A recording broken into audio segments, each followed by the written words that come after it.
Hey there, I'm Zoot Java. Today I'd like to talk about opening up our countries for not just our economies, but our lives in general. To begin with, as far as opening up anything at all, people have to realize that they have a choice.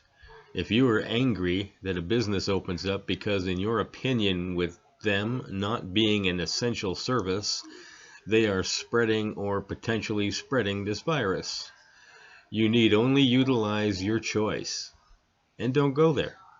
Stay away if you're afraid of the virus getting spread through this business being open. People are still going to periodically bump into each other accidentally at the essential stores, such as grocery stores or liquor stores, whilst perusing the aisles. You'll also notice that a lot of people's opinions on keeping things open or opening things up again tends to relate to if they are continuing to collect a paycheck or not.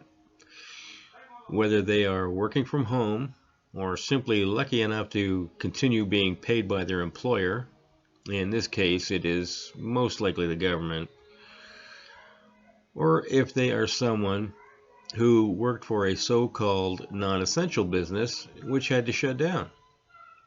In my opinion, all businesses are essential, or else they wouldn't exist in order to pay for someone's livelihood. But they can also be some poor soul who started up their own business and are told by the government, that forced tax money out of them, by the way, that they had to shut down their business that was feeding this greedy government.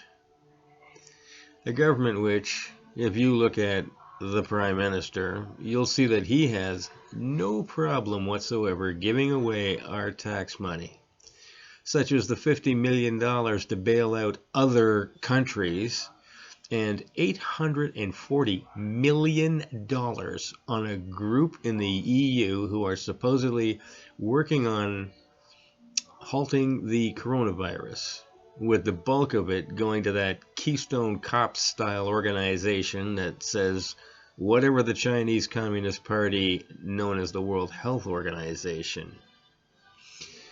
He's an absolute disgrace, giving even a penny to anything or anyone outside of Canada, or to anyone who is not a Canadian, in a time where most of the population are losing so much, and he has the gall to give away these people's money.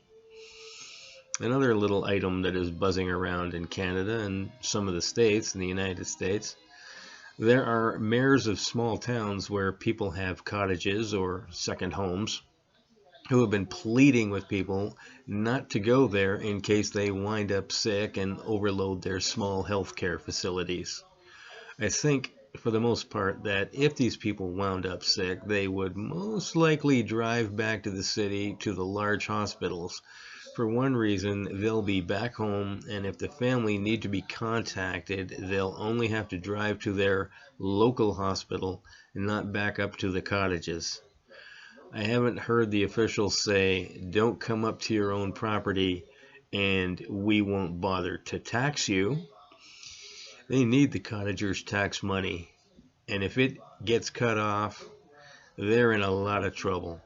So they'll just have to bite the proverbial bullet on this one. You can see just how much concern they have when faced with the prospect of possibly not having enough cash to keep their little areas going. They should yell at the Prime Minister, as he seems to be able to pull millions of dollars out of thin air. Well, now for what you've all been waiting for, my bad joke. Now that I've learned how to live my life, most of it is gone. Well, don't forget to like and subscribe because it really helps me out. Hit the bell for notifications of more of my words of wisdom. Share all my content on all your social media because I get censored by all the usual suspects. Until later, have a Java on Zoot.